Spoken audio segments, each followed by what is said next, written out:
Hey there, so I saw the entire season of the Halo TV show and I disagree with most of the criticisms. This will be a bit of a rambling one, but bear with me.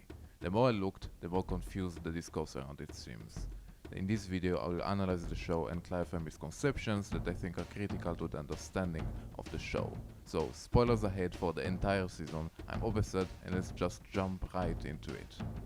This TV show comes to us after years of waiting. They told us it won't be canon and people wondered about Shiv's face. But the show went far, far beyond that.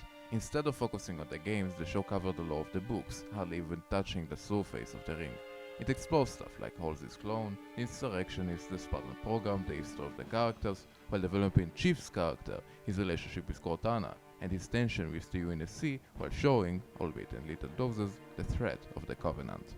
Imagine covering the entire UNSC lore in 6 episodes while doing all of that.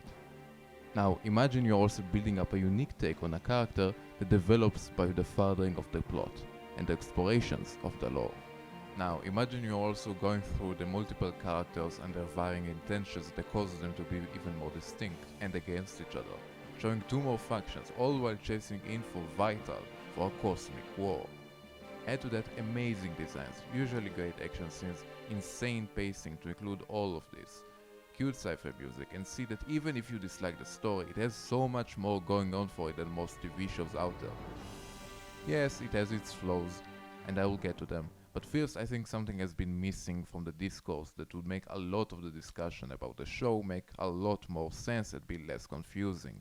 This is television. If they would just follow the games and make it the same, people would lose interest. Why? Both Game of Thrones and Harry Potter, 2 of the greatest adaptations of series, were made as the endings of the books were still unknown.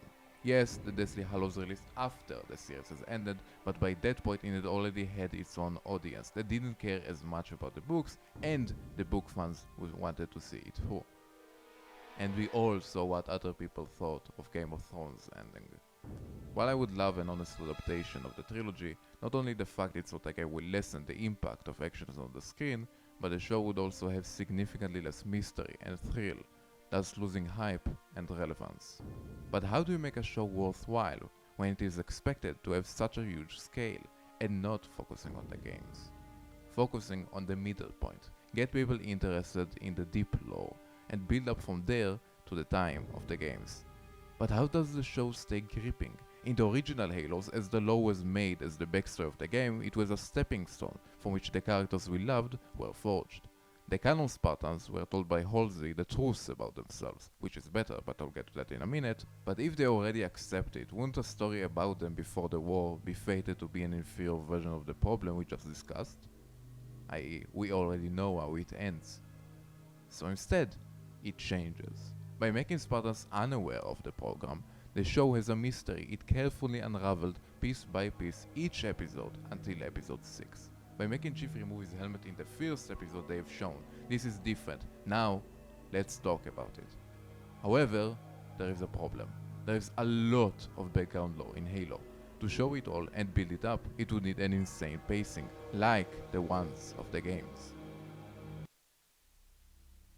But a backstory is in the background for a reason. It enriches what already exists, and rarely is impactful on its own. So, the show, essentially, is this. Take Halo 4, and think if Chief continued his path and became more rogue. Now, make it happen before the trilogy, using the new NSC lore. Thus, you have a very interesting plotline that would be new for both fans and new audiences, and you are building up to a different take on the trilogy where Chief is rogue and the UNSC stuff is explored. But the problem is you lose a lot of the emotional impact. You see, not only we are connected to Chief in 4 because we know him in the trilogy, but the fact he is the way he is after having survived the clone stuff as a kid adds to Halo 4 being this heartbreaking. And thus it feels more earned. Many people will tell you now this is why they think the show is bad, but I disagree. Then why don't they make a show about ODSTs, right? Because you don't ask someone like Spielberg to make a niche side story in such a big franchise. They won't be interested, and neither would be new audiences. It needs to be about the Chief and Corvus to get the hype it needs to continue going. Regarding this isn't Chief, this is Chief evolved in a different direction. Remember, This is before the trilogy, before he is who you know him as. I'll get later as to why it doesn't work as best as it could. For now, we can see that 1. A TV show that copies the finished trilogy won't be as good or as hyped as the trilogy. 2. A TV show set in a period that doesn't include the Covenant and Chief would be too niche to get the interest it needs to keep going. 3. A TV show usually needs a conflict, a mystery unraveling at the end of each episode, and an emotional, interesting premise that develops over time. And 4. Moving Halo 4 Chief to before the trilogy makes it feel less earned. What happened from here is simple. While drastically different, the show could have been as good as the game despite all of this. But now comes the real flaw. The show has people in it interested in humanizing already human and interesting aspects of Halo, and this is how it brings it down from the game's level while being more consistent than some think. 1. In the games, John 117 is Master Chief. The lack of separation means the soldier and the man feel the same pain, which is a lot stronger, more interesting and impactful when he is the Master Chief with the helmet on, as it shows emotions in a more subtle, unique way, as we don't expect him to be like this. So when he is emotional, it hits a lot harder. They'll pair you with another AI. Maybe even another Cortana model if Halsey lets them. That's not going to happen. It won't be me. You know that, right? Halsey. Chief. We need to find Halsey. Chief, please. She made you. She can fix you. I won't recover from rampancy, Chief. Cortana. It's not over. Not yet. Don't make a girl a promise you can't keep.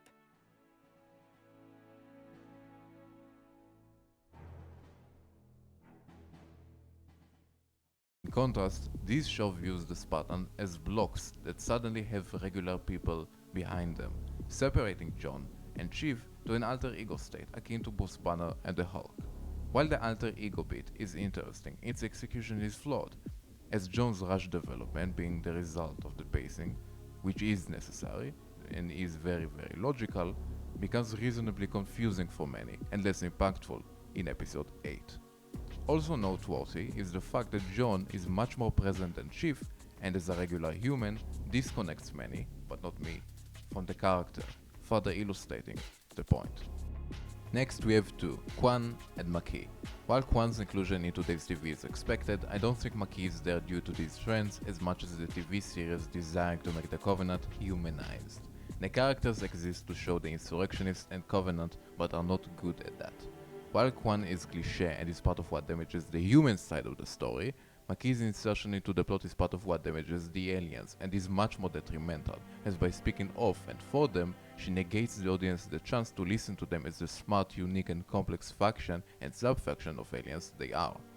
However, Makee does get a better treatment, until she doesn't get enough time both for and in episode 8 to make her impactful, despite being logical and consistent and true to her character, because of Quan's expectedly pointless episode 7. This trend of making characters less impactful despite being sensical true to character is specific to the otherwise interesting episode 8, which also makes Halsey look like a simple bad, because unlike previous episodes, it doesn't show her depth, and speedruns Cortana's natural attitude towards Chief, as Spielberg's humanizing makes it so Cortana does it because it's right, said in episode 9, rather than because she cares for Chief, as is the logical and actual reason of her action in 8. 3. Many of the events and revelations in the season either don't have the maximum impact or would ruin the future of the series. As Eckhart Slater pointed out, the mystery is a big part of Halo Combat Evolved. By knowing all the Chief knows, even by the end of episode 2, it removes a significant portion of the game.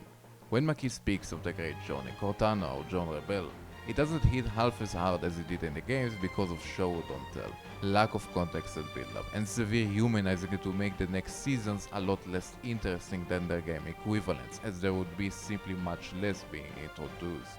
All of those actual flaws could be prevented by having someone who doesn't humanize characters to this degree, and shows the complexity of the UNSC as good as episode 6 did, who understands that soldiers and aliens could be interesting and expressive on their own ways.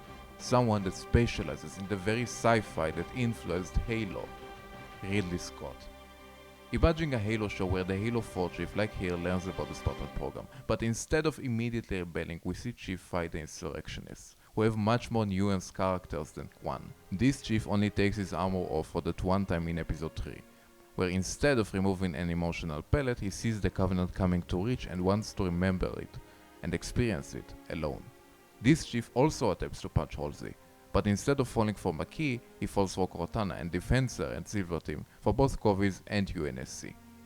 Where the Covenant are killing characters we learn to love, like it's now the Red Wedding. And then the trilogy happens, with differences being the results of the excellent character development prior to CE, and with none of the preachy humanist simplifications.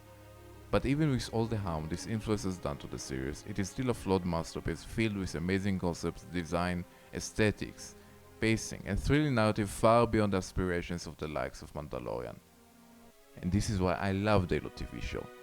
It gives us Halsey and Soren, both of which are great characters. It shows us the world of Halo beautifully with all of the magnificent designs and locations.